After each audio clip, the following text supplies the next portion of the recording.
कि जिसकी मानहानि हुई है उसको ही कंप्लेंट फाइल करनी होती है और उसको बताना होता है कि किस प्रकार अमुक व्यक्ति के कहने से इस व्यक्ति की मानहानि हुई। ये कंप्लेंट उनमें से किसी व्यक्ति द्वारा नहीं है। अब इस निर्णय के बारे में मैं आपको 3-4 चीजें बताना चाहता हूं। मैं कहने से पहले ये आपको बता दूं कि ये करीब 170 पन्ने का है, गुजराती में है। मैं गलती नहीं करना चाहता स्पष्टता और एक्यूरेसी के विषय में। पूरी तरह से हमारे पास अभी अनुवाद भी नहीं है, लेकिन मोटा मोटा बता रहा हूं मैं आपको, और अगर उसमें कुछ संशोधन होगा तो आपको कल परसों और बात करेंगे।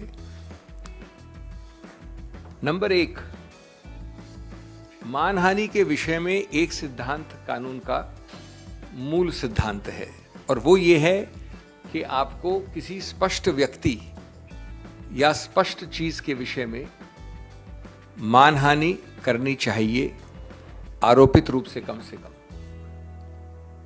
आप मानहानि एक मोटे मोटे बड़े बड़े मुद्दे के विषय में नहीं कर सकते। एक ऐसे विषय के बारे में जिसमें स्पष्टता नहीं है, एक व्यक्ति विशेष के विरुद्ध आक्षेप नहीं है, और अगर वो आरोप वेग हैं, ज्यादा ब्रॉड हैं, बहुत बड़े एक हिस्से को, जनसंख्या को लेते हैं अपने आरोपों में, तो उसको मानहानि नहीं कह सकते। नंबर 2, उससे भी ज्यादा महत्वपूर्ण, जिस वाक्य के विषय में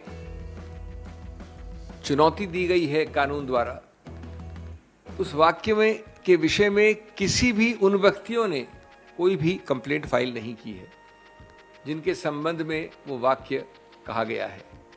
जो भी नाम लिए गए हैं, जो भी चीजें कही गई हैं, उनमें से कोई व्यक्ति ने कोई कंप्लेंट फाइल नहीं की।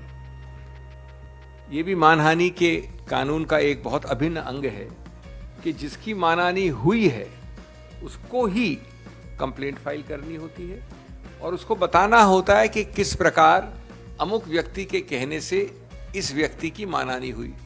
ये कंप्लेंट उनमें से किसी व्यक्ति द्वारा नहीं है। नंबर 3, जब फौजदारी मुकदमा करते हैं, जो कि किया गया इस केस में, तो एक गलत नीति, द्वेष की भावना सिद्ध करना अति आवश्यक है। कोलार की अगर आप पूरी स्पीच देखेंगे तो वो जनहित के बारे में है, राजनीति के बारे में है, कीमतों की बढ़ोतरी के बारे में है, बेरोजगारी के बारे में है। उसके दौरान अगर ये वाक्य, जिसको आज आपत्तिजनक माना गया है, जिसको भी चुनौती दी जाएगी ऊपरी अदालतों में, तो भी ये नहीं कह सकता कोई भी कि द्वेष की भावना से,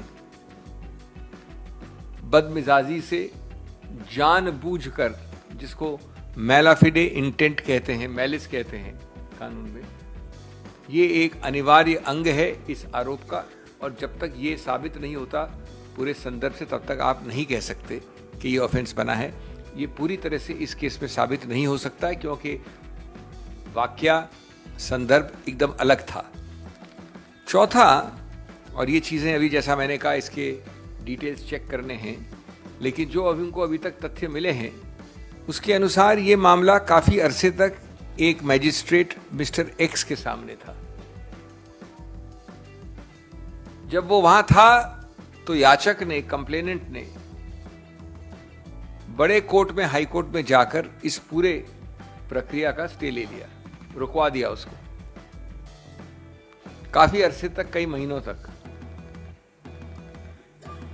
जब उस व्यक्ति का स्थानांतरण हुआ या वो उस ओहदे से हट गए, तो ये याचिका जो ऊपरी अदालत में डाली गई थी उसको विड्रॉ कर लिया गया और ये वापस नीचे आ गई एक भिन्न मैजिस्ट्रेट के सामने, जहां अभी आपको निर्णय अब आया है।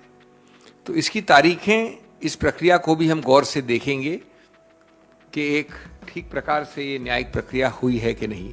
लेकिन प्राथमिक दृष्टि से ये चौथा मुद्दा भी अत्यंत महत्वपूर्ण है। 5वां, एक प्रावधान है कानून में, उसको 202 कहते हैं।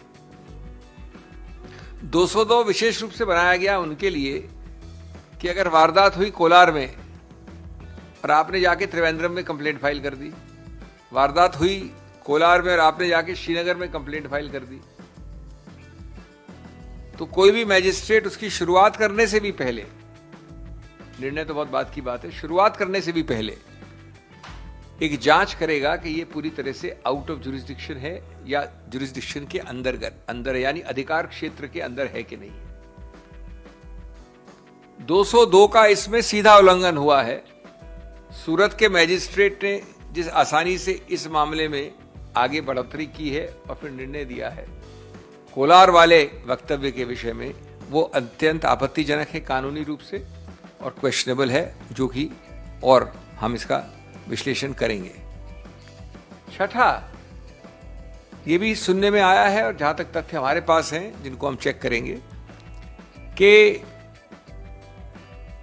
आप जानते हैं कि कन्विक्शन के बाद सेंटेंसिंग, दंड के लिए अलग से हियरिंग होनी पड़ती है। वो अलग से हियरिंग जरूर हुई, लेकिन 15-20 मिनट की हियरिंग के बाद जो सबसे ज्यादा सेंटेंस हो सकता है वो दिया गया 2 वर्ष का।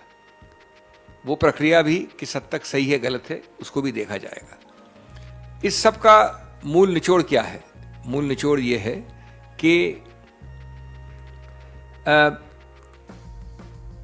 जानबूझकर गलत केसेस को थोपकर आवाज को रोकना, बंद करना, डराना, धमकाना, ये प्रक्रिया ये सरकार भिन्न भिन्न रूप से कर रही है। साथ साथ इससे कहीं ज्यादा आपत्तिजनक वक्तव्य दिन प्रतिदिन इनके द्वारा, इनके मंत्रियों द्वारा, इनके वरिष्ठ नेताओं द्वारा, इनके कार्यकर्ताओं द्वारा को अनदेखी, अनसुनी कर दिया जाता है। लेकिन इस भय से अगर वो सोचते हैं कि किसी रूप से जनहित के मुद्दों को उठाने में कांग्रेस हिचकेगी या राहुल गांधी हिचकेंगे, तो ये गलत धारणा है। जैसा मैंने कहा, ये एक पहला निर्णय है, सबसे निचले दर्जे का निर्णय है, जो कि हमारी न्यायिक हायरार्की में सबसे निचला दर्जा होता है मैजिस्ट्रेट का। इसके बाद सेशंस कोर्ट ले जाएंगे इसको, और उसके ऊपर भी कई अदालतें हैं। ये गलत निर्णय है, कानून में इसका समर्थन नहीं किया जा सकता, और हम आश्वस्त हैं कि जल्द से जल्द इस विषय में हमारे पास एक सकारात्मक निर्णय आएगा।